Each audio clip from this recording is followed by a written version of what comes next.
Bungman's bringing up noticing this more, because what that means is that Chan is starting to realize that he is human and allowed to be experiencing things and allowed to be open and vulnerable about experiencing those things. And allowed to put down some of that responsibility of like feeling like you have to hold it together for other people, because that's just not fair to anyone. It's just not fair to anyone to feel like you have to be always holding it together for everyone around you. We exist to support each other, and we all deserve mutualistic support from our communities. Hello, welcome back to this.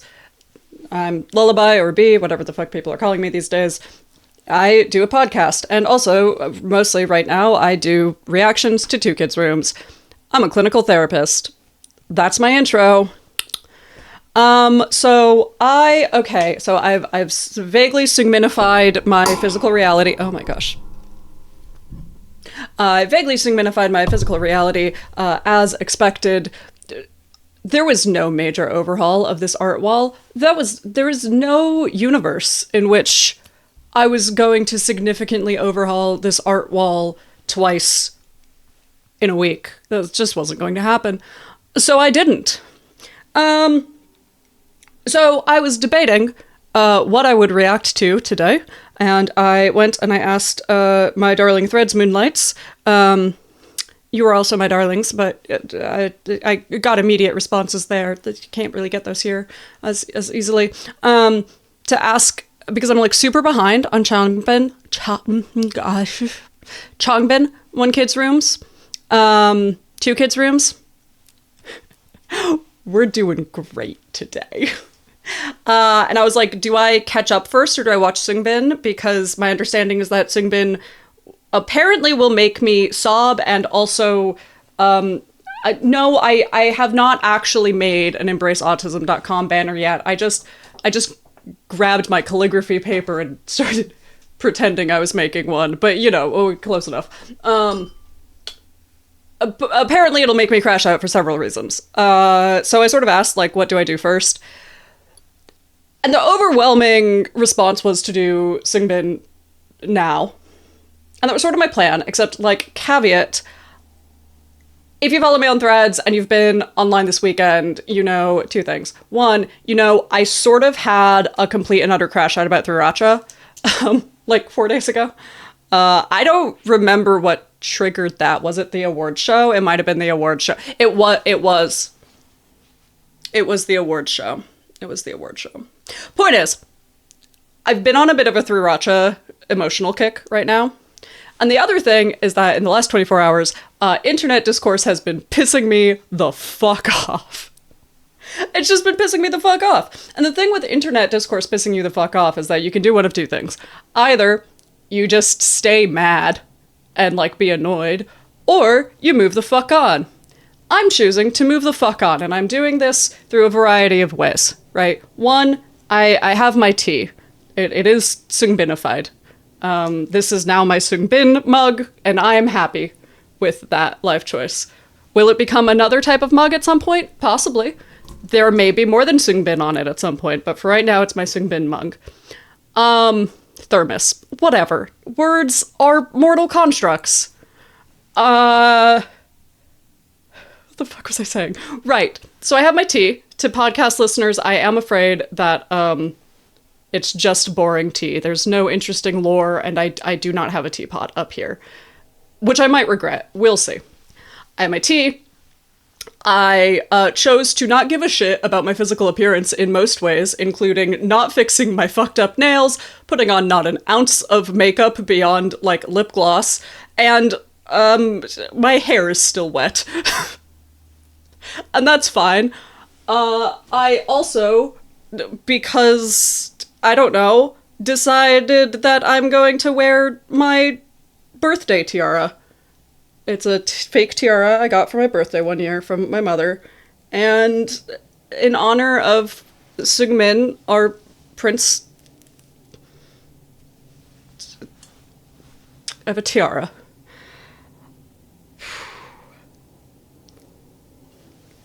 I also took an edible about 20 minutes ago, which might explain a lot about how this is going to go.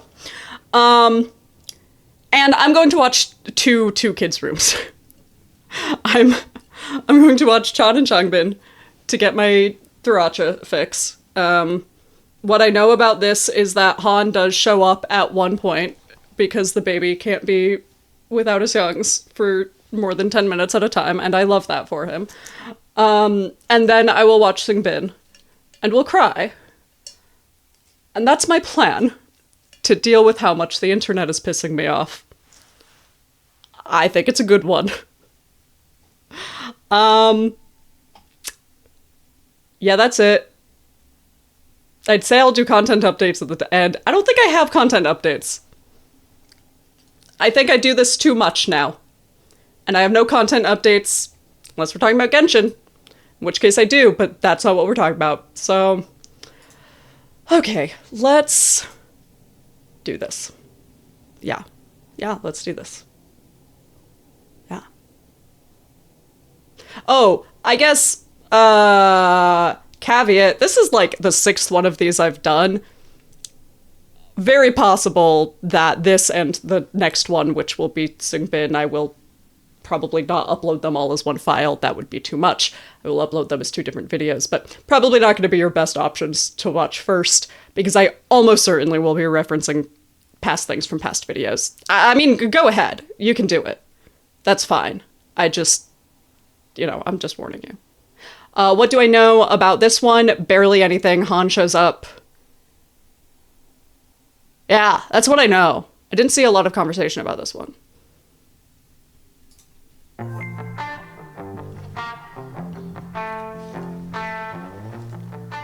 와우! 찬이 형과의 추억이 또 담겨있는 공간에 왔습니다. 아, 이거 다 같이 8명 살 때 숙소 1, 2층을 찬이 형과 같이 썼죠. 와, 이거 옛날식이다. 정말 네일 아트 하다가 찬이 오고 빠삐뚜 굴리는 발바닥. 이 짤은 제가 엄청 많이 봤었어요. 무릎아!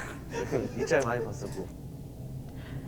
Changbin doesn't strike me as one of the ones who would be chronically online, but I also could see him being, like, very deep in stay specifically. Like, I could see him just, like, having favorite types of things that he, like, watches and returns to. I could totally see that.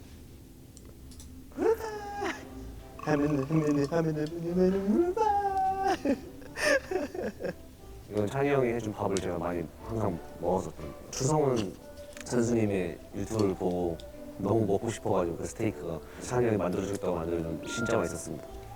이거 진짜 맛있어요. 제가 좋아하는 면에다가 그냥 고기까지 추가해서 해줬던 진짜 먹어봐야 됩니다. 아, 저 맨 밑에 있는 오른쪽 기억나? 기억 못. Oh no, I'm gonna crash out. I'm gonna have so many feelings. I shouldn't be watching this right after Thracha Crash Out, actually, because it's just gonna end up in a lot of, like, projection and displacement from me. That's fine. I just really want to talk about the fact that they have this wall, right? This memory wall, and, like, a bunch of it is pictures of food that Chan has cooked for Changbin, and, like, a not insignificant amount of the relationship we hear about them, like, beyond their, like, professional, like, production relationship, involves, like, Chan cooking food for Changbin, which is really sweet, because it's, okay, I was about to say it out loud because Changbin loves food, and that, I realized that encapsulated a lot of things that did not come out with that sentence. But, like, what? There are so many ways in which Chan has been trying to take care of Changbin for so many years, and, like, yes, Changbin loves food a lot, to a particularly high degree, even within the group, and, like, that socializing over a meal that is Hyung cooked for him, and it's fine. Why do I have so many feelings about this very normal activity? I don't know. I just do. 면에다가 형 고기까지 추가해서 해줬던 진짜 먹어봐야 됩니다. 저맨 밑에 We can't. We don't live with you. Stop smirking at us. 이건 가요 대축제에서 찬이 형과 듀엣 랩을 했었을 때. 맞아. 문제야. 이거는 제가 찬이 형 데뷔 초 때 편지를 읽고서 울었을 때 나만 울고 있네요. 미안한 마음이 좀 컸던 것 같은데 저 때 울었을 때는 좀 많이 틱틱거리고 그랬던 시기였던 것 같아서 이때 저도 펑 울었을걸요? 쟤 우는 거 보고 왜 울고 그래? Oh, wait, no, okay, so like I haven't seen that entire scene. I went a little bit of that scene, and I 그랬던 시기 마음이 좀 컸던 것 같은데 울고 있네요. want to rewatch it. 미안한 마음이 좀 컸던 것 같은데 저 때 울었을 때는 좀 많이 틱틱거리고 그랬던 시기였던 것 같아서 이때 저도 펑 울었을걸요? 쟤 우는 거 보고 왜 울고 그래? It's just... Oh yeah, that scene was so sweet. If you haven't seen it, God, where was it from? It was from one of like their super early post-debut pieces of content. Maybe one of the 9 episodes? I don't know. I haven't seen the clip in its context. I've only seen the clip by itself, but it's really, really sweet. It's Chan wrote them all letters, and it's kind of emotionally devastating.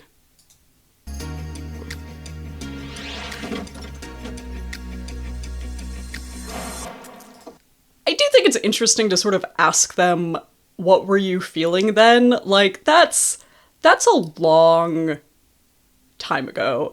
Most people are going to have a really hard time accurately remembering what they were feeling 6 years ago. A lot of people have a hard time remembering what they were accurately feeling like 2 days ago. I mean, a lot of people have a hard time knowing what they're accurately feeling right now. That's like a good portion of my job is to help people with that. So, every time that there's a question of like, what were you feeling then? I always kind of side-eye it a little bit because they're just guessing. If you think about a memory from 6 years ago, you're probably just guessing at what you felt at that point. Maybe there's like a logical understanding of what you felt,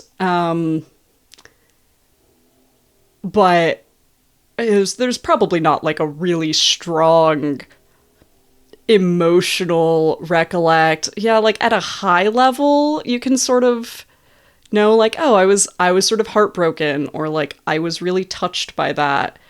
But anything deeper than that, frankly, if there were something filmed of me from 6 years ago and somebody asked me, how are you feeling there? I would rewatch the video and go, well, I look like I'm feeling like this, so that's probably it. 정민아! 어이, 웬일로 과일 먹냐? 과일 이끌래요. 맛있네. 원래 잘 안 먹잖아. 요즘 따로 시켜 먹기도 해요. 오, 그래? 웬일로? 앞에 기억문 보고서 뭐 생각한 거 있었어요? 너 우는 거. He started living with Hyunjin. And there's just fruit everywhere, that's why. 저게 마지막이 아닐까? 그러니까 내가 기억에 나는. 아니야, 저 콘서트 때 꽤 울었어요. 아가 맞네. 콘서트 때 꽤 많이 울었어요. I'm gonna have to start counting how many times somebody uses these weights as a stim tool, because we're at 2. I wasn't anticipating that. I want to know who put the weights in there. Who was like, you know what, if there's weights, the kids will play with them. Was it one of the kids? Was it a member of Skijigi? I have a lot of questions that will never have answers. 또 울어가지고. 그렇죠. 뭐야? 저건 진짜 무섭다. 약간 그거 같아. 그 모모 귀신. 외워? 외운 거야? 아, 넌 뭐 목욕하는데 I love that. 생각해보니까 둘이서 뭔가 랩 듀오를 했던 게 기억이 안 났다고 안 보니까 났다가 보니까 그래도 딱 그때 원래 우리뿐만 아니라 다른 사람들이랑 다 같이 하는 거였는데 그 이제 그때 선배님들이랑 코로나 심했어가지고 아쉬웠죠 되게. 그리고 또 우리가 거의 연생 때부터 거의 숙소 생활을 거의 같이 했잖아요. 둘이서 방 같이 쓴 적도 있고 그러고 지금 현진이랑 둘이서만 살잖아요. We know. 막내랑 살고 뭐 형은 뭐 제가 없어서 아쉬운 점 없어요? 없긴 해. 아 그래요? 아 저는 개인적으로 아쉬운 게 있으면은 편의 시설들 숙소에 그런 편의 시설들을 되게 제공을 많이 해줬거든요. 찬이 형이 그런 걸 내가 자기 거 하나 살 거를 멤버들 거 같이 사는 멤버들 거까지 다 사버려서 그렇지. 예를 들면 스크럽 이런 것들 뭐 필터, 뭐 샤워 필터도 그렇고 뭐 사는 김에 그냥 사는 거지. 그러면 나누면 되니까. 그런 게 되게 편했는데 사실. He's such a caretaker. And I mean, part of the caretaking is also, again, like that,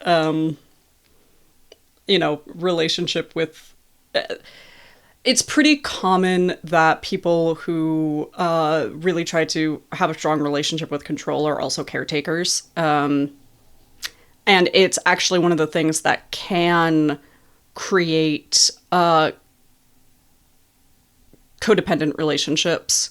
Wherein so codependency is something that is used often incorrectly. People will use the term codependency when what they really mean is overly enmeshed. Codependency is a term that originates actually from the substance misuse, originally from alcohol misuse, but generally substance misuse fields that talk about the relationship in which one member of the relationship, one party, enables the not preferred behavior of the other party of the relationship. So what can happen is that, like, it's not uncommon for sort of like an over-controlled and an under-controlled person to build relationship together. And sometimes that can be to a really extreme extent, wherein the person who is over-controlled in a way where they will become a caregiver to the other and enable the sort of behaviors that are resulting in the other person, not being able to, say, like, live as independently as they otherwise would be able to if they learned to be a little bit more controlled, if they were a little less under-controlled. And sometimes that can play out to pretty, to less or more extreme extents. But it's pretty common. I think that a lot of people associate over control with micromanagement or with like authoritarian actions or, types of trying to assert, like, use control from a dominating perspective, especially when talking about men in masks. That's very often how people think about over control. But it's also, like, totally within norms that over control comes out through over caretaking, through kind of constantly being on, having that strong vigilance about what do other people need. And of course, that can have strengths. I'm somebody who very, very strongly believes that pretty much all of our greatest strengths are also our greatest weaknesses, and vice versa. I think that very often our extremes exist on both ends of the extreme. This is not always the case, but I've found it's very, very commonly the case. So people develop all of these very, very strong skills in caretaking. And those skills are sometimes predicated on this sense of control. And not always, not 100%. That is not at all what I'm saying. I am just putting out information. I feel the need to caveat a lot right now because, again, of internet discourse. But especially if you've watched any of my previous content, you know that I am not stating for certain that any of these kids are experiencing any things like this. I am just giving you information that can be interesting. So yeah, it's I think it is really sweet, both how much you see him caretaking. It's also somewhat painful from that perspective of the parentification. Talked about that a lot in the Chansung video. You know, the fact that he was so young and thinking about managing a household, and such a large household too. You know, they lived with managers, and I'm sure there was a lot of support there, but he was still taking on a lot of that himself for various reasons. And I think it is also interesting, this sort of conversation about like, and then the kids like left and had to figure out how to live without their caretaker in that immediate as a way. And the thing is that these are very competent adults. They're you know, they're obviously not competent in everything. Nobody is, but they are well-resourced adults capable of building new skills. So they're perfectly able to do that. But sometimes it really does take not being in a situation where your caretaker is still there to caretake to figure out those skills. 형이 없으니까 제가 직접 다 그걸 사야 되거든요. Aw, Hyunjin's doing it for you. 네, 그런 부분들.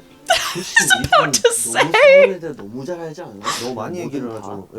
네. 사실 일하면서도 가장 많이 붙어 있는 사람이 찬이 형이고 멤버들 전 다 잘 보는 편인데 그 중에서 찬이 형을 제일 많이 보는 것 같아요. 숙소 이사해서도. 뭐 사우나 갈래? 아니면 맞아요. 뭐 사우나, 뭐든 운동도 있고, 운동도 있고 밥 먹으러 갈 때도 있고. 밥 먹을 때도 있고 서로의 고민은 너무 편하게 잘 그냥 얘기하죠. 툭툭 툭툭 얘기하는 얘기하죠. 스타일이고. Honestly, I wouldn't be surprised if they've gotten a lot closer since moving out. Again, that when the caretaker ends up being relieved of some of those caretaking duties, through whatever means, right? It can actually result in a much stronger, like deeper, more meaningful relationship. Yeah, that's all I have to say. 있는 그대로 진짜 다 보여주고 얘기해서 That's very straightforward, people. 꼭 풉니다. 형이랑 저랑 뭔가 쌓아두지 않는 편인 것 같아요. 뭐 내가 먼저 그랬던 적도 있고 형이 먼저 다가와서 그런 적도 있고. 저한테는 창빈은 그러니까 뭔가 내 호주에 있는 친구 같은 느낌? 그 정도로 좀 마음이 가고 편하고 창빈이랑 같이 있는 시간이 너무 많아서 그런지 대화를 진짜 많이 하긴 해요. 침묵의 대화랄까? I think that's such a meaningful... Oh, we're going to come back to that conversation of silence in a moment. But I think that's such a meaningful statement to be like a friend from back in Australia. And there's a few reasons for that, right? There's both the cultural difference, wherein, you know, even if it's been years after you've been raised in a culture, when you are raised in a culture, you hold on to a lot of those mannerisms. Mannerisms? And like ways of relating to people. You know, I spent ages, 4 to 16 living in North Jersey. It's been not quite 20 years since then. But I'm still very Jersey. And everybody knows I'm very Jersey. Or very North Jersey. Listen, there's differences, okay? But like everybody knows that beyond the autism, right? But I tend to be a little bit more abrasive. I tend to prefer the type of people who, are kind but not nice over not nice but not kind, right? I curse like a fucking sailor. I'm very North Jersey in many ways. I actually even clocked someone as being from Jersey the other day. They said they had moved out here recently, and just their demeanor. I went up to them and I was like, sorry, you said you just moved out here. I have to ask where you're from. And they were like, oh, Jersey. And I was like, I can't believe I fucking clocked that. But like, you grow up in a place and you figure out how that culture works. And that holds with you, especially when you're young, right? And that's how you grew up and learned to assimilate. I think there's a few other parts of this. One, Chan's friends from Australia, he would have had those friends for quite a long time at this point. I don't know how much he's been still making new friends in Australia. I don't know. But probably most of his friends from Australia, those are friends he's had for a minute. Impressive that, frankly, that he's managed to hold on to people as friends for that long. I guess sometimes those childhood friendships do start falling apart sometimes in early 30s, but that's pretty impressive. But he would have had them around for a long time, which means there's a comfortability there as well, and that surety of continued affection, right? If you've held on to relationships from, you've moved so far away, and you've held on to relationships from when you were 12 until you are 28, that's a pretty solid, comfortable relationship. I've got a couple of those, and those are really comfortable relationships. So there's that.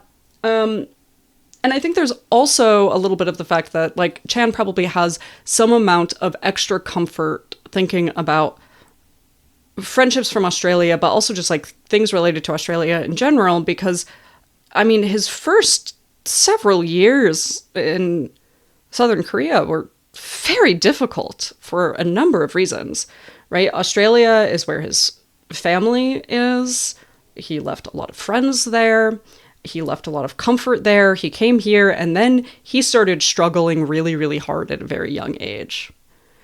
So I would have to assume that it's one of the highest compliments he can pay somebody to say that they make them think of being a friend from Australia. No. 침묵의 대화랄까? 그냥 너무 편하니까 그냥 각자 그냥 지금 바로 옆인데 그냥 각자 할 거 하는 거죠. God, I love two people who can parallel play. 제일 편하게 생각하는 멤버는 저인 것 같습니다. 형의 고민 같은 거를 사실 I know there are people wondering right now, why did I not hold up my embraceautism.com banners with our parallel playboys? And that is because, as I've talked about with Chansung, in Chansung, the things Chan displays are so complex that it's very difficult. I mean, like, yes, do I think he should also go to embraceautism.com? Yes, I think he should. But I think maybe he would have, if he's watching this, which I hope he's not. Do I hope he's not? I don't really care if he is or isn't. No, I sort of feel like these should be gatekept from any of the kids or anyone who works with them. Mostly for me. That's for my sake. I don't want to be perceived like that. A lot of times when I bring up these types of traits, it's because I know that there are people who really relate to them. And that I think really relating to that type of thing is worth investigation. I will say that while parallel play and feeling comfortable in existing in silences is an autism trait and is something that, you know, exists in the other neurodivergences, it's also not an atypical, oh god, things are falling in my ears. It's not an atypical thing, right? It's you know, a lot of what the trait with autism about parallel play is about the predominance of parallel play. So, you know, I don't talk to a lot of allistic people, so I don't really know, but I assume that they're, I guess this is an assumption. I am assuming something about allistic people here. I assume there are allistic people who exist comfortably in silences with people with whom they are close enough. If that's not a thing allistic people experience, that sucks. Sorry.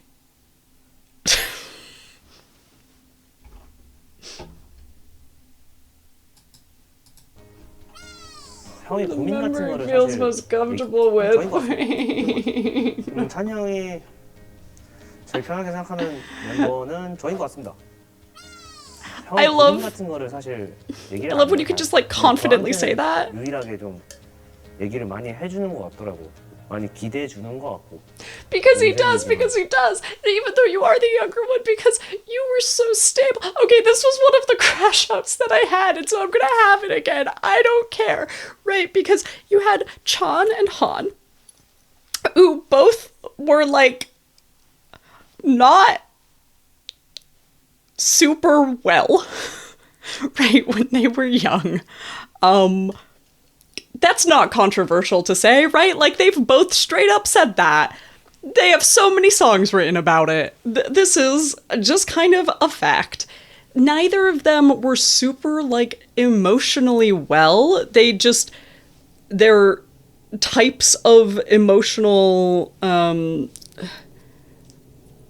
issues, concerns, complemented each other well in a way, right? Like, they sort of balanced each other in a way, but like, I fully believe that, especially when they were young, Changbin was the actually like emotionally stabilizing one.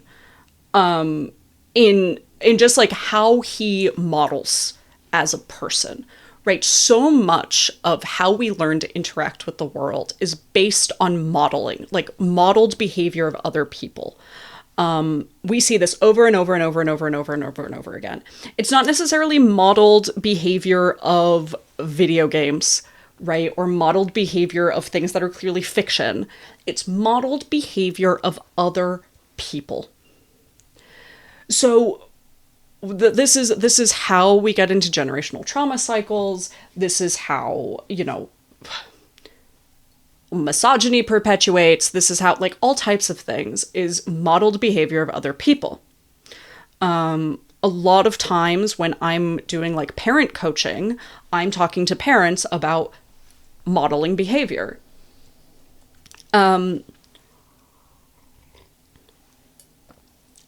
So these two boys, like, I don't know what type of behavior they were getting modeled. Obviously, I don't know anything about their lives, really, but I do know that they, you know, Chan, his guardian, was a for-profit corporation. And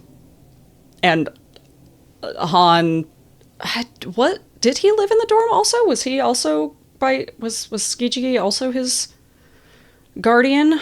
I don't remember. I don't remember that off the top of my head. But a lot of the behavior they were getting modeled were probably the other very young people around them, was behavior that was incentivized, you know, behavior of adults that would have been incentivized of being employees of a for-profit corporation who had very specific jobs to do. And those jobs weren't parenting, right? Those jobs included parenting sort of by happenstance, but their jobs weren't, developing emotionally stable young people. Changbin, from most things we've heard from him, at least, was relatively well-adjusted as a young person. He said that he was a little snappy. He had, maybe a little bit of... He said that he feels like he gets this little bit of, tensions or bursts of... That's, sort of normal teenager stuff. It's what we would expect. But, seems to have relatively secure attachment behaviors, at least again as far as I've seen, which I will admit I haven't seen as much of Changbin as I have as of other members. But so I might be a little bit off there, but from what I have been able to see and understand is that he was relatively, well adjusted for being a teenager, and teenagers are teenagers. Some of my favorite people, by the way. I love working with teenagers. Teenagers are phenomenal. But, I love a snarky asshole teenager. And luckily, a lot of teenagers are kind of snarky assholes. It's great. But that would have meant that, if Han and Shan were able to be stabilizing forces for each other, right? I think Changbin really was maybe that screw in the middle in some ways that they needed to keep everything together. I don't know how mechanical engineering works. I'm just thinking about what I just said, and I'm pretty sure it doesn't make sense from a mechanism perspective. Not my strong suit, especially not when not fully. Anyway, so it makes a lot of sense. Yeah, I have fully who would Chan have leaned on that would have been Changbin, even from their earliest times together. He would have learned over time, would have taken a while, but would have learned over time that this is somebody who is capable of having emotions and holding emotions and seeing other people have emotions and not losing their mind about it.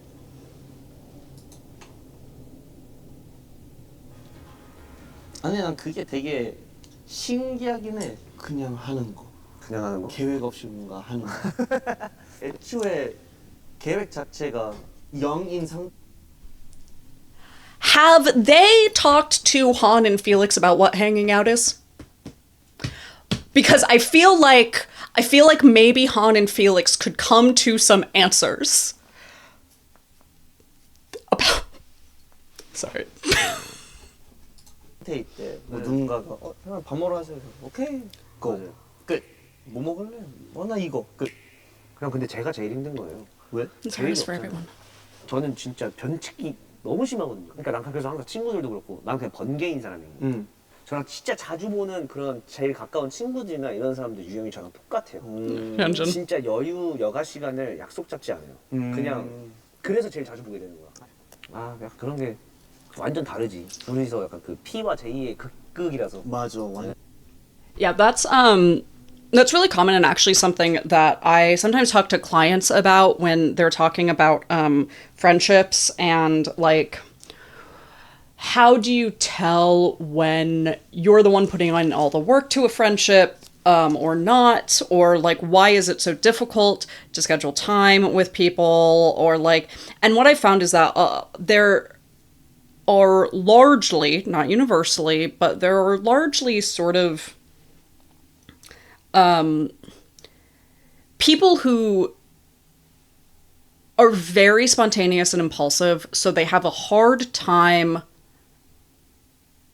feeling confident about settling plans for certain, and people who are very planned and so are very planned out. And sometimes the twain shall meet. But there's, some people, I have a couple of friends who, they said to me maybe a year ago or so, they said, where I'm at in my life right now, I can't be the type of person who's making plans a month out. Like, I will hang out with people. If they're asking within the week, I'll be able to say yes or no, but I'm just not at a point where I'm able to do that. Like, I have everything scheduled out for the next 6 weeks. Me, I'm like a little 50-50 in any direction, but like, I tend to be more likely to go towards the scheduling out a little ways. This is partially because of other people, but it's also partially for myself. I find it easier for a variety of reasons. And so, those couple of friends, I have not really seen much in the last year. That's just how it is. And you sort of have to decide what you're willing to deal with there. I have one friend who's really shaky to pin down because he knows he's really impulsive and goes off and does things. So it takes him a while with people to decide to schedule things, like at all, because he doesn't trust that he won't cancel. So he has to trust that the person he's talking to is willing to be flexible if he tells them that things are sort of tentative. I know a few people like that who like squirrely to settle plans with because of their impulsivity and their awareness of their own impulsivity. Yeah, so this is something that totally happens, and there's not like a right or wrong way to do it depending on your culture, your situation. There are going to be more predominant ways that people tend to schedule time and see friends, and less predominant ways that are going to be very, very specific to, like demographic, where you live, the types of people you're trying to interact with, et cetera and so forth. But it's definitely a thing, and it does take really mindful, active dedication to continuously bond and stay close to somebody who does it in a very different way than you do it, because it means that at some point either of you are doing things in a way that does not feel natural to you. 저 완전 극피라서. 근데 나도 그래. 창빈이랑 너무 오래 살고 너무 잘 알아서 그런지 내 제의를 창빈이 피에 맞춰줄 수 있어. Yeah, see, that's what I'm saying. 옛날에 받았죠. That's what I'm saying. You can sort of start to make that decision at some point. Actually, I really want to see what he says here. Did it used to stress you out? 아, 옛날에 받았지. Yeah. So you get more comfortable with a person, and you start, like, the things that are more extreme in your personality that might be learned, especially if they might be learned. And a lot of times over planning is learned. I've found that over planning is more likely to be learned than under planning is. That could be a little bit cultural. Actually, that is definitely that's definitely a little bit cultural, depending on the perspective of time in the culture. That's going to be a really big one. So some cultures have a perspective of time that's very, very rigid, that like requires timeliness. This is the joke about brown people time. My dad's family definitely runs on brown people time.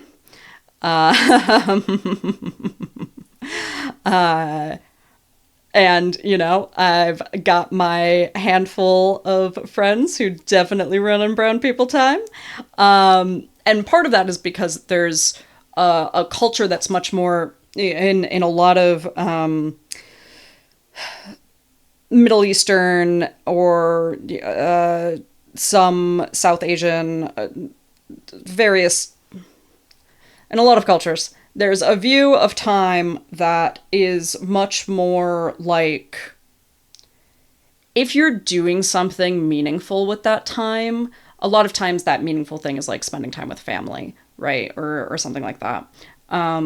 There's a lot more looseness to like how strict you have to be on time to things and what is considered rude or not rude in relationship to how you spend time together and how you see each other. Some cultures have a much more strict relationship with time that requires timeliness, preciseness, things like that. So, I'd say that definitely cultures that have a stricter sense of time, over planning is more commonly, I see more commonly as a learned trait than under planning, which either tends to be more of a inherent thing or something wherein like it's probably not supernatural to us as humans to be as strictly enforced by time structures as we are in our hyper profit motivated lifestyles. But also there's definitely to impulsivity. There's a lot of different things that can go into impulsivity clinically as well if it's a type of impulsivity that is sort of a symptom of like anxiety or something like that.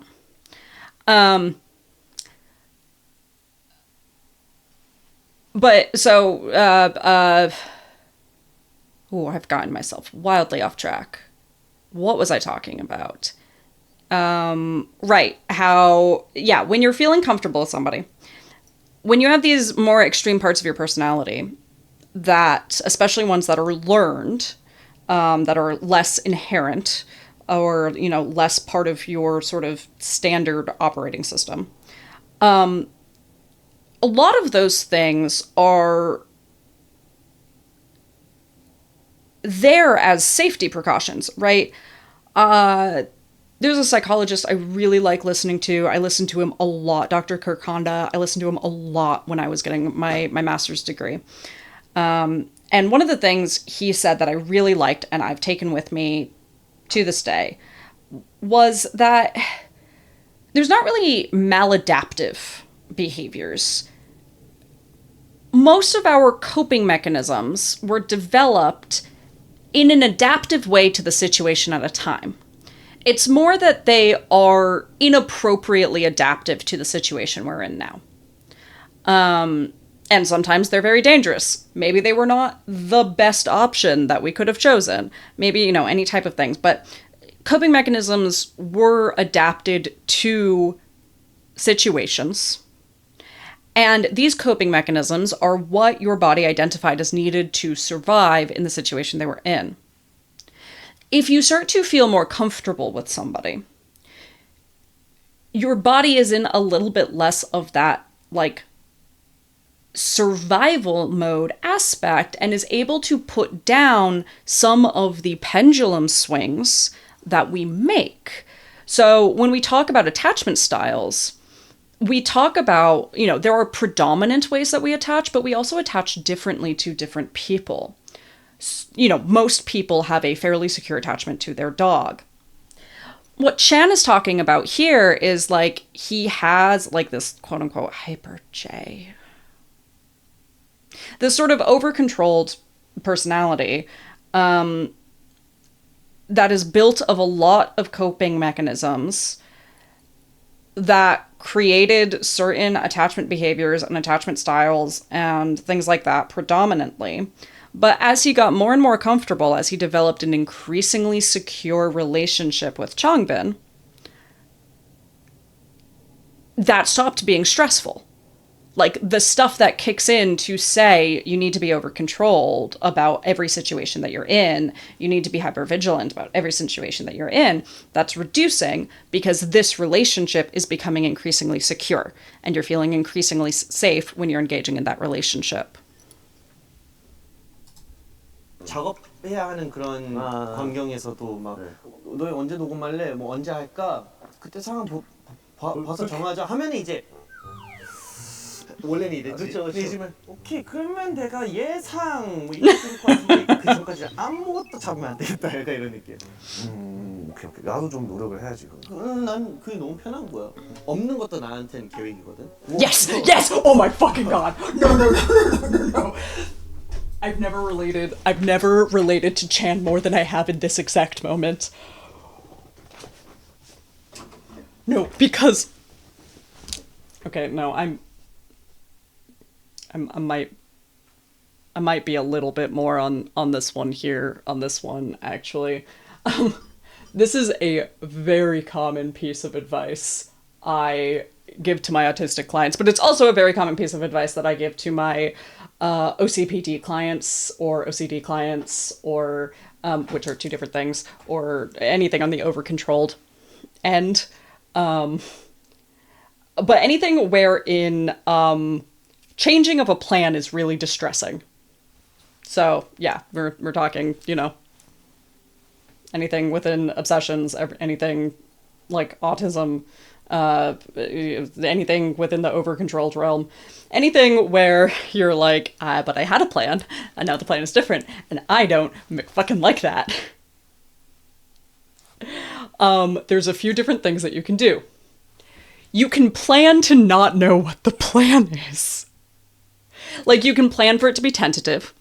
That's helpful. You can plan for a chunk of things to be tentative. That's helpful. You can also plan to not have a plan. That is slightly different than planning for something to be tentative. Because planning to not have a plan... I'm not going to get into this, because this gets a little bit into my project management brain, because before I was a therapist, I worked in program management, and I did agile coaching and other shenanigans. So I could go on a whole different tangent about that, and that tangent is not what you're here for.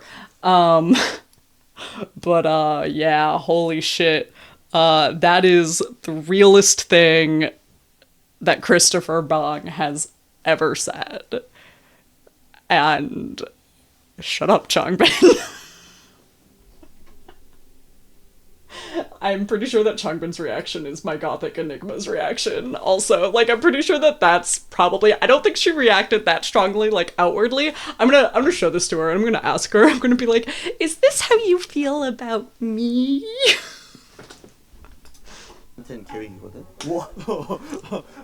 아니, 나도 여기 뭐 Bear 없다. 계획이어서. 이게 되냐 너?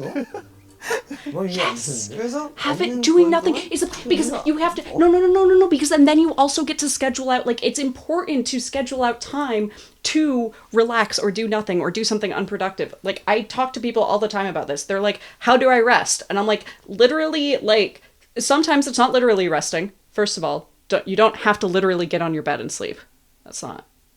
But second of all, people are like, well, but it's supposed to be free-flowing. It's supposed to go with the flow. And it's like, okay, lots of people can't do that. They can't do that because of their lives. They can't do that because of their neurology. They can't do that for a variety of reasons.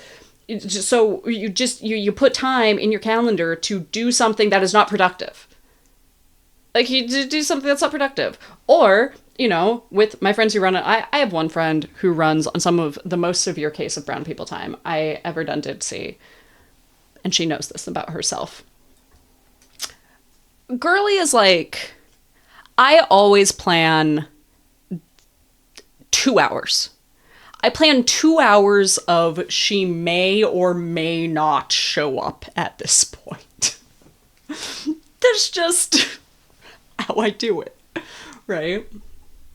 언제든지 집에 편하게 올 수 있게 난 그냥 집에만 있으면 되니까. Yeah, you just stay at home. 계획이 약간 흐트러질 뻔했지. 내 예상 창빈이가 7시에 온다 했어. 창빈이 오자마자 밥 먹을 수 있게 미리 준비해놔야겠다. 거의 7시야. 창빈이 어디야? 아, 근데 형 좀 늦을 것 같아. 왜? 아니 그래도 빈손으로 가면 좀 그러니까 과일 시켰어요. 그러니까 아 그래? 그 우리 집에서 시키면 되잖아. 근데 왜 굳이 네 집으로 했어? 그러니까 아 귀찮아요. 그러니까 오케이 잠깐 스탑. 오기 5분 전쯤 다시 이제 불 돌려서 이제 따뜻하게 했던 거지. 형으로서. One time, my friend showed up on time.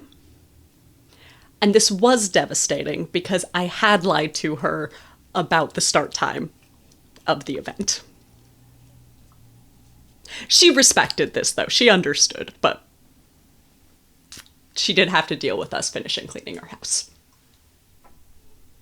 동생한테 많이 맞춰주고 있습니다. 이게 사실은 P가 J한테 맞추는 것도 쉽지 않지만 J가 P한테 맞추는 게 더 어렵다고 생각하거든요. 아 근데 그게 왜겠어? 좋으니까. 좋으니까 그러는 거지. 난 그것도 정말 큰 도움이 됐다 생각해. 창민이 알다시피 난 작업 방식조차 J잖아. 네. 창민이나 한이 같은 경우는 극피이기 때문에 작업도 엄청 필요해. 즉흥적으로 이렇게 막. 근데 난 그런 맞아요. 부분에서 엄청 많이 배우긴 했어. 시작은 J. J. 시작은 J, What 과정은 if P. 근데 we just 어느 정도 stopped? 수월한 과정을 위해서 역할 분발 정도는 이제 해두지. With letters. 난 그건 있어. 창빈이의 이제 가사, 내가 하고 싶은 얘기를 잘 풀어낼 수 있는 그런 가사 쓰는 능력 같은 거. 내가 혼자서라도 쓰는 곡이어도 네. 그래도 창빈이한테 어때? 라고 항상 내가 물어보잖아. 맞아요. 나 옛날에 뭐 한국어 가사 막 되게 어설프다. 전혀 어설프지 않거든요. 근데 난 지금도 그렇게 생각하긴 해. 쓸 때마다 이거 창빈이한테 물어봐야 되겠는데? 이게 엄청 많아. 근데 진짜 전혀 그러지 않고 형은 그냥 완벽한 음악가 같아요. Dude, shut the fuck up. Shut up. 다 갖춘 그런 느낌. Shut up. 그 작업자로서 만능인 느낌이 있어요. 내가 봤을 때 한이랑 찬이 형의 차이점이 딱 그거다. 형은 머릿속에 있는 거 완벽하게 표현해내고 한이는 마음속에 있는 거 완벽하게 표현해내고. 왜냐면 나는 Shut up. 표현하고 싶어도 한 번은 머리는 거쳐야 돼. 근데 저도 그래요. 저도 되게 계산적인 사람이에요. 음악 작업할 때. 그러니까 한이는 좀 그런 것 같아. 되게 천재인 것 같은 게 한이의 상태에 따라 감정의 상태에 따라. 감정의 상태에 따라 그게 지금 기분과 상관없는 뭐 네. 작업을 하게 되면은 이제 얘가 좀 생각을 하게 돼. 맞아요. 근데 본인 거에 본인 이거죠. 감정에 맞게 이렇게 하면은 생각 안 하고 그냥 감정대로 술술 나오니까. 나오죠. 그거 진짜 신기한 것 같아요. 난 내 감정을 담아서 썼던 노래가 스틸라이트밖에 없거든요. 우리도 단체곡 중에 뭐 스트레이키즈. 제일 그걸 담겼던 게 스틸라이트이긴 해요. 그때 창빈이의 그런 천재감을 느끼긴 했었어. 왜냐면 너도 알다시피 난 원래 음악 들 때 가사부터 보지는 않아. Yeah, I mean, there's a reason that we talk so much about leveraging emotion in art, because it can be just super powerful. I think it's really difficult for the very like logical cognitive side is metaphorical, not literal. Our logic and our emotion is not literally split up by that's pseudoscience. But for the like very cognitive, thought oriented parts of us, when we're not super in tune with our emotions, or if we're trying to shut down the emotional side, to tap into what makes great art. I mean, ultimately, this is some of the problem with using generative AI for art, is that it can only learn by literal, like, typed in logic, right? And that's why, like, a lot of times people will say, when you're looking at art to figure out if it looks like AI, like, does it feel a little empty? Like, does it just feel emotionally kind of empty?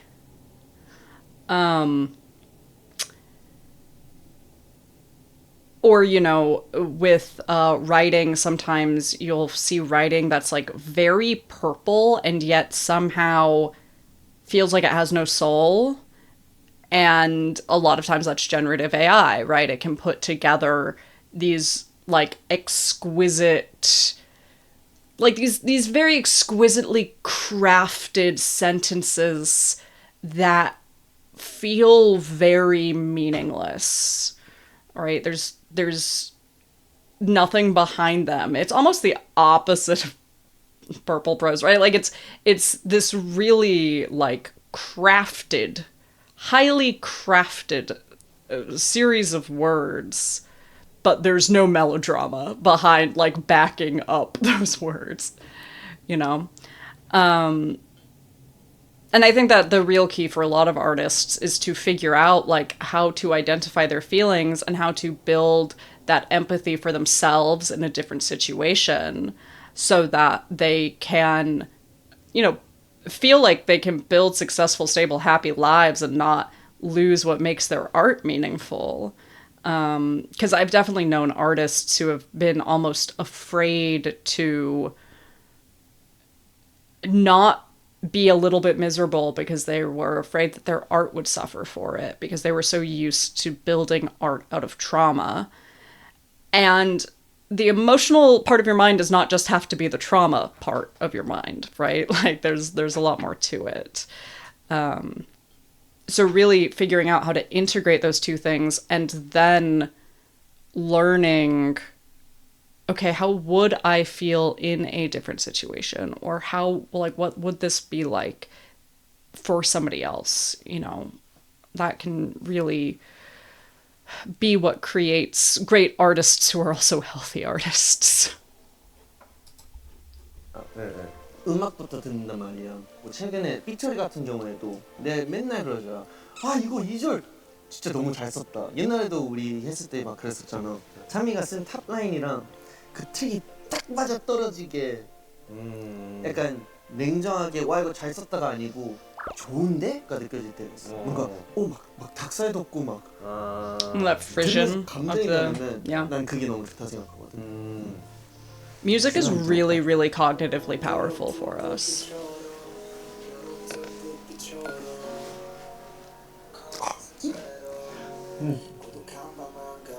막 이런 것도 나도 들으면서 가사는 안 들려 사실.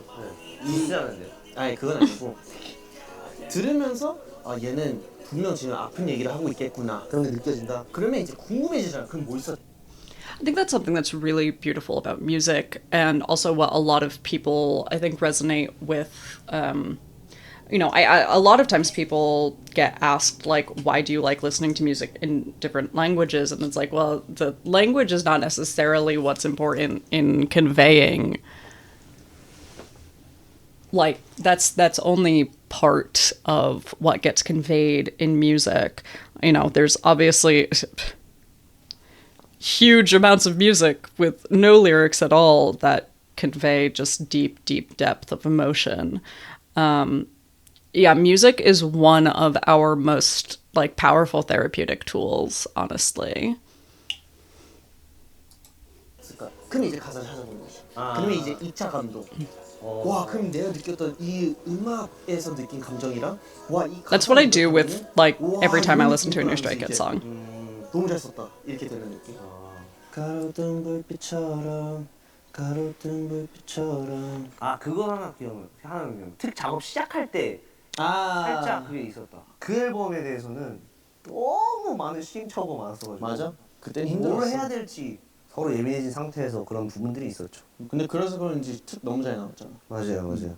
꼭 필요했던 과정이었죠. 오히려 더 좋게. 저도 저 진짜 그 기점이 I wish I remembered 맞아. when they wrote 되게 S 유연하게 Class. 됐어요. 모든 완전. 이런 게 자연스레. 맞아요. I don't. 그러니까 사실 저희가 되게 그 의식이 컸어요. 스리라차가 무조건 함께 시작을 해야 하고 그러니까 모든 걸 다 공유를 하고 그런 절차들이 항상 있었거든요. 미리 얘기해서 같이 시작했어도 되는 부분들도 있었겠지만 Yeah, that's part of growing up and learning. 너무 And 바빴고 계속 딜레이되고 데드라인을 계속 못 지키게 되는 그런 상황에서 최대한의 방법을 찾으려고 했던 그런 상황에서 좀 부딪혔죠.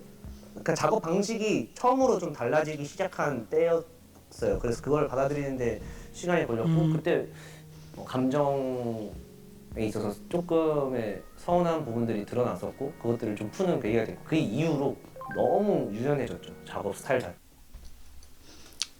yeah, that must have been quite a process. I'm sure that process took quite a long time. I'm sure that there was both, you know, I think residual feelings of hurt that come up that people don't always express at the time, especially young people who maybe have never really been taught like how to communicate small requests versus boundaries versus things like that. I've found most people don't know the difference between a request and a boundary, don't know the different parts of building a boundary. So, like, yes, especially if you're all making music when you're 18, 19, 20. And then there's also like that idea of like we start together, we do it together, we finish together. Like so much of their early music is about being like this sort of like us against the system, like us against the world kind of vibe that you get from a lot of angry teenagers, and you get it for very good reason. Children are one of our most marginalized groups in just about any and every culture. Children tend to have the fewest rights. They have, there are so many things that would be objectively considered abuse if you did it to another adult, but it's not abuse if you do it to a child. We really don't respect children in a lot of cultures. I think that we give a lot of lip service to respecting children, but when you look at the actual ways that we treat them, we don't really. And so, you have this group of boys who became a larger group of boys, but they wanted so much to succeed as much on their own as they could. They wanted to produce their own music, and it's probably not just because they wanted to be producers. It's probably also partially because they wanted to feel like they had control of their own fate. You see people getting cut left and right for all kinds of reasons. You want to feel like you can hold on to this dream and that that's in your control. And you're going to become so close with those other people trying to do that, especially those two people who are, your production team, your creation team, the people you've, been with for the longest. And so that's going to feel really important. And I could see how even just making the decision to have to change your working style, that could create a lot of feelings of hurt, potentially abandonment, loneliness, or anger. When you try to change that working style and things get missed, why didn't you tell me about this? Why didn't you think this was important? This would have been important for me to know. Or, there's also just like, if any of those attachment wounds do get triggered, maybe you start to reflect on like other times that you felt abandoned or, felt left out or felt overworked or whatever. That's a really, really big change at a really pivotal part of their lives, right? Like, I don't know exactly when they were going through this, but like, between the ages of 20 and 25, presumably. And that's like, there's a lot happening emotionally, logistically. So yeah, I think that there would have been a lot of hurt, and they would have had to overcome it to hold on to that dream, because all three of them are as much a part of each other's dream as the dream itself is now, right? Like I would really bet that it's sort of been the case for many, many, many years, if not for the entirety of Thuracha, or at least a good portion of Thuracha, that when they imagine their dream of continuing to make music and whatever that looks like to them, like, they are doing it with these other two members with the same type of, like, sort of hands in the pie type thing, right? And yeah, that's gonna just create a lot of emotions, but you know that you have to get through them because the dream is getting through this, right? Part of the dream is doing it with these people. 제가 쓰자차 한때 특 이후로 다르게 좀 변화가 있었던 시기였던 것 같아요 그때. 그러니까 형이 지치고 무너지는 순간을 저는 최근에 좀 봤어요. 왜냐면 컨디션의 난조나 뭐 이런 예민한 상황들이 That's 있어서 good. 그런 부분들이 표현이 될 수는 있죠 당연히. That's 그러면서 감당을 하던 사람이 감당을 못 할 수도 있겠다라는 생각을 한 적은 있어요 최근에. 그러면 살짝 약간 제 입장에서 좀 불안한 거죠. 근데 생각해보면 또 형도 사람이니까 그럴 수도 있겠구나. 뭔가 진짜 지칠만하지. 힘들만하지.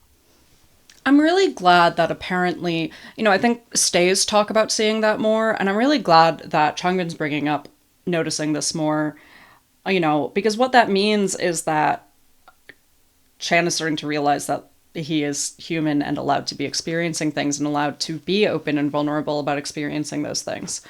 And allowed to put down some of that responsibility of like feeling like you have to hold it together for other people, because that's just not fair to anyone. It's just not fair to anyone to feel like you have to be always holding it together for everyone around you. We exist to support each other, and we all deserve mutualistic support from our communities. 라고 뭔가 이해가 되니까 그냥 힘이 좀 더 됐으면 좋겠고 그거에 있어서 좀 얘기를 좀 잘 풀어놨으면 좋겠고. 근데 약간 지금 또 형은 또 괜찮아진 것 같고 어느 정도 물론 힘들고 지치겠지만 그럴 때 살짝 좀 안쓰럽긴 해. 안쓰러운 부분들 그런 건 있죠. 넌 자신 있어? 리더는 솔직히 전 자신 없어요. 전 조별과제, 대학교 조별과제라는 느낌을 별로 안 좋아해요. 잘 나눠서 하고 싶지만 결국엔 누군가 한 명이 더 하게 되고 누군가는 그냥 꿀 빨고. 근데 전 사실 꿀 빠는 걸 더 좋아하는 스타일이에요. 원래는. 야 누가 싫겠어 꿀 빠는 걸. 근데 그런 부분들을 잘 해내려고 하고 이런 것들이.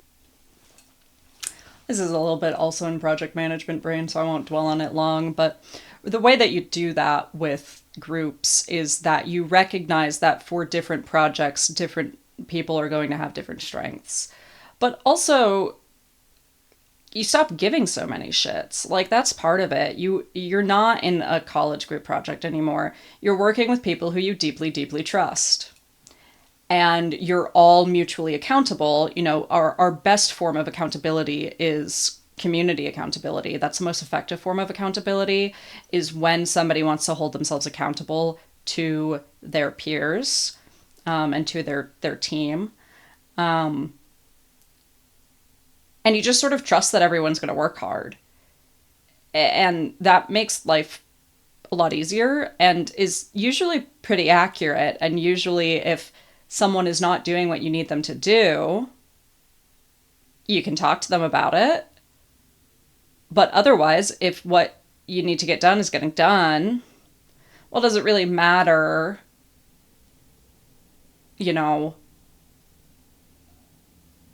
is our effort all 100% equitable, right?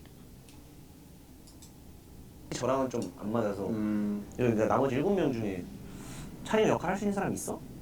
했을 때 아무도. 왜 둘째 있잖아. 리노 형만의 그 포지션에서 딱 리노 형이 그걸 해주고 역할을 해주고 있고 팀의 리더 그냥 뭔가 이 팀의 리더가 되면 너무 힘들 것 같은데요. 저는. 초등학교 때까지 반장 뭐 정규 부회장까지 했었고 반장을 한 번도 놓친 적이 없어요. 1, 2, 3, 4학년 다 반장을 했었고. And that was the last time he chose a leadership 근데 role. 내가 맡고 있는 게 뭐예요? 그냥 responsibility? 내가 맡을 게 뭐가 있어? 성인이 되고 나서 나 혼자서만 짊어져야 될 책임감도 너무 벅차거든요.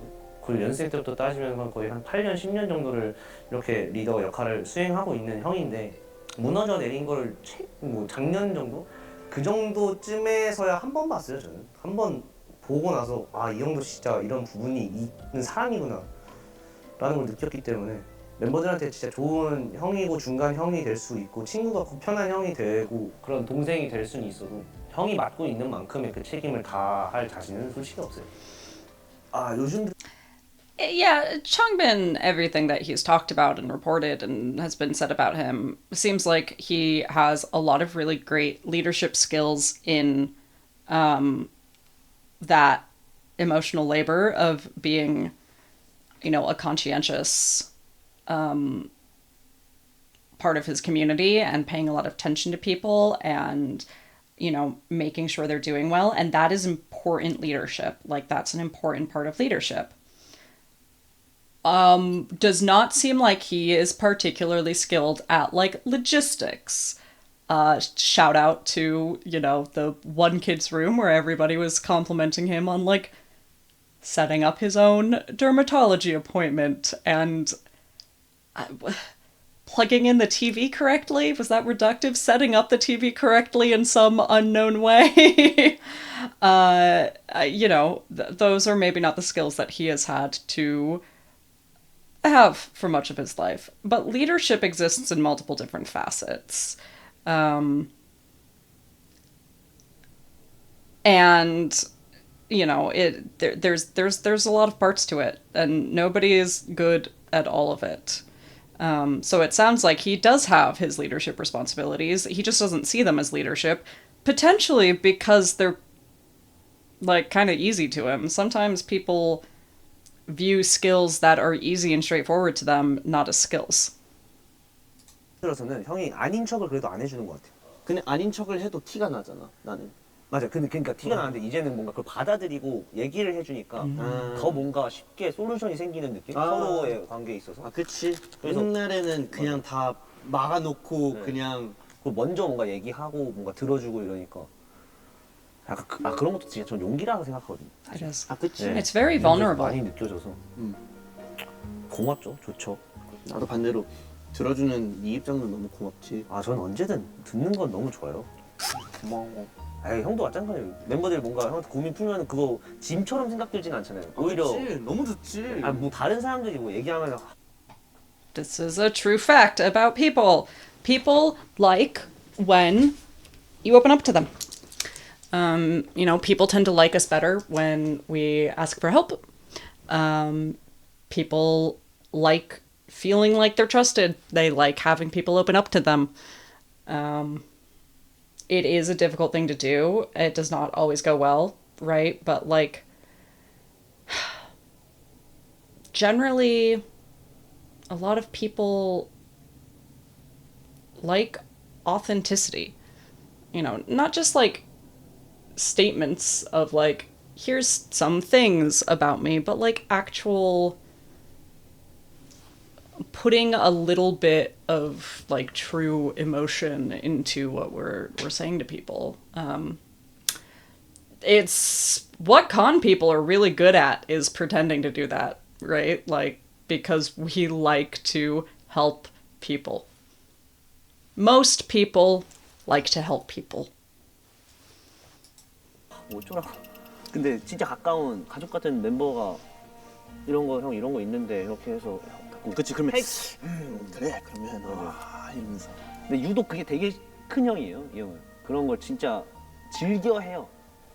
형 입장에서도 뭔가 얘기하고 이런 거 있어서 제가 막 좋은 말 해주진 않아요. 형한테 좋은 말 하는 성격도 아니고 고민 얘기했을 때 뭔가 다 공감해주고 이런 스타일도 아니고 이성적으로 대답을 하거든요. 근데 그런 부분들이 형한테 잘 맞나 봐요. 그 해결하는 데 있어서. 네, 엄청 창민이 도움을 많이 받았던 것 같아요. 왜냐면 창민이는 또 팀이다 보니까 냉정하게 또 알려준. Yeah, like, this is very much about knowing somebody well, and what they want and what they need and what they're going to respond well to. Sometimes we do just need somebody who can be really upfront with us. That usually takes a certain type of trust with people. I think that the ability to move past the like attunement, right, is what we might call it. So like that state of like identifying what emotion you're empathizing with, if empathy is necessary, right? Empathy is not actually required to be a good listener in any way, shape, or form, but like what the emotion that needs to be validated is, validating that emotion, like moving people through those steps, attuning to them emotionally. Once you get close enough to someone, you can like skip half those steps. And be a little bit more straightforward and be a little bit more blunt and maybe be a little bit more confrontational.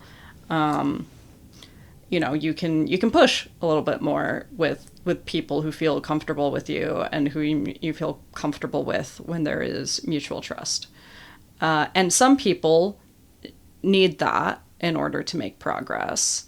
Some people wanting to just hear advice is a defense mechanism against like wanting to go in depth about, like, they want to solve their problems as well without like talking through how they feel about them.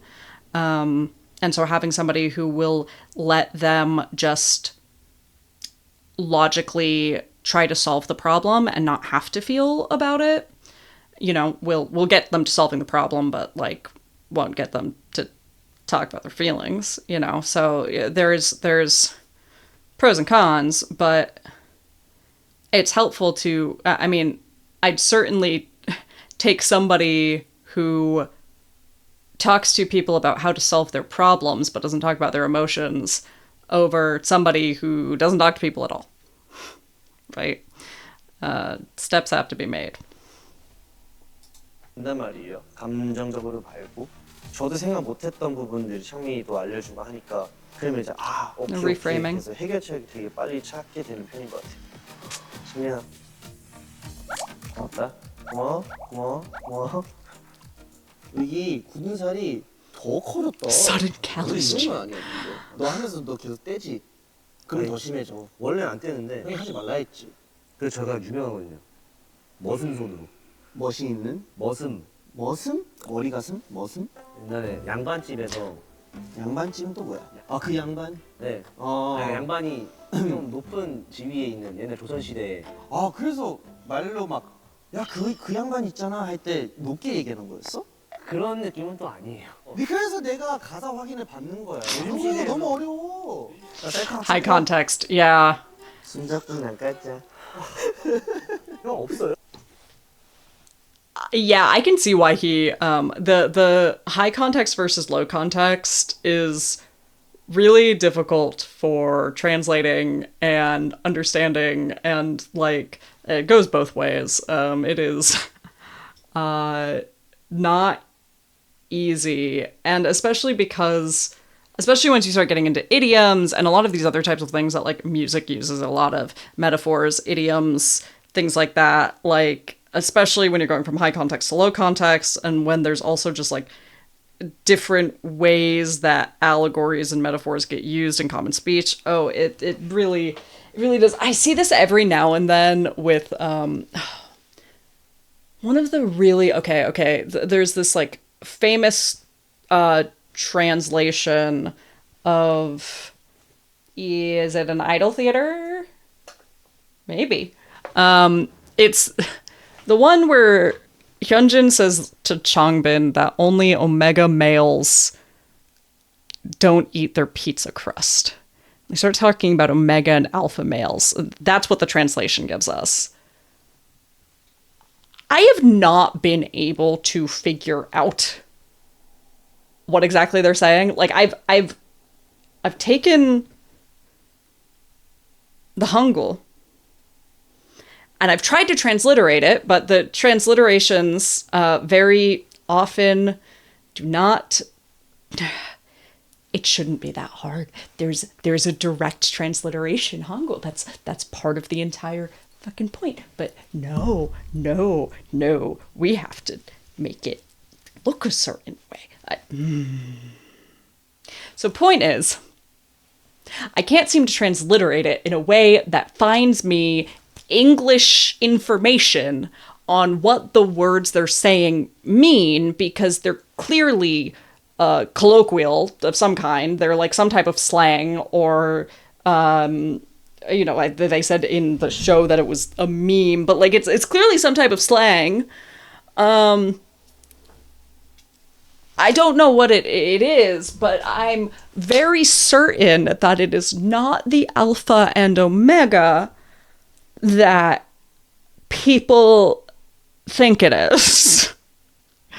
I'm pretty certain of that, for a few reasons.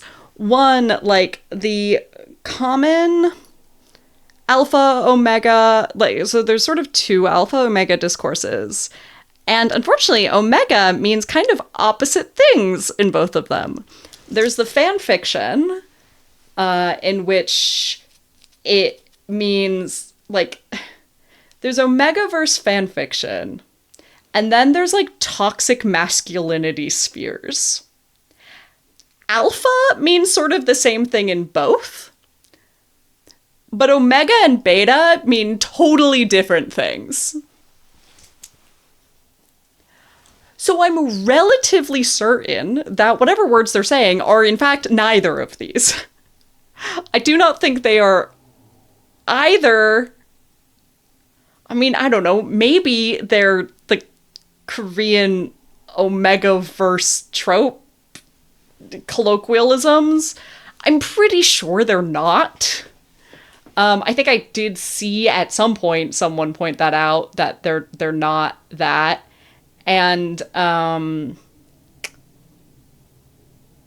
like that doesn't seem probably accurate.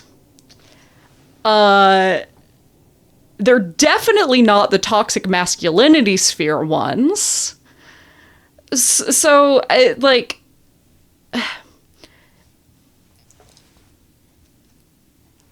translations are sure a thing. This has gotten wildly off topic. Point is, it would drive me batty too as a creative trying to do written things if I was not a translator by trade and had to figure out how to make these languages do what I want them to do, because English and Korean are not languages that are very malleable into each other. 별로 안 심하네. 근데 내가 형 등운동을 그렇게 많이 할 하는데? 수도 있어.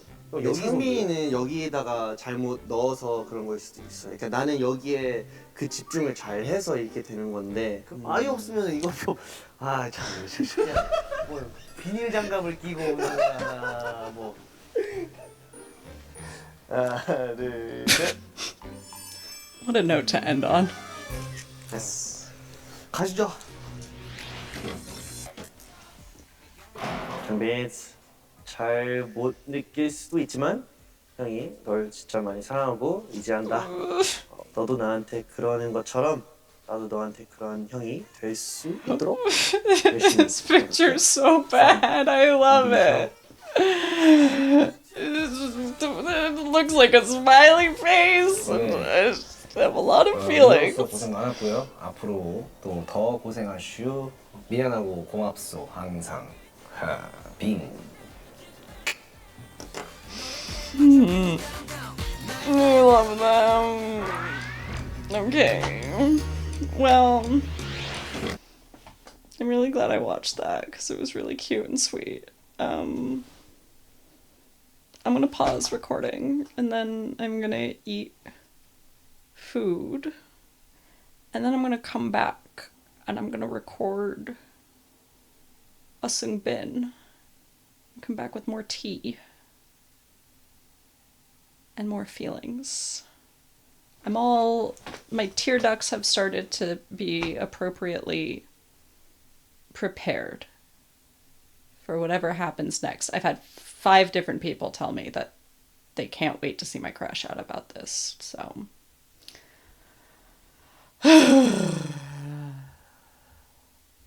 Bye.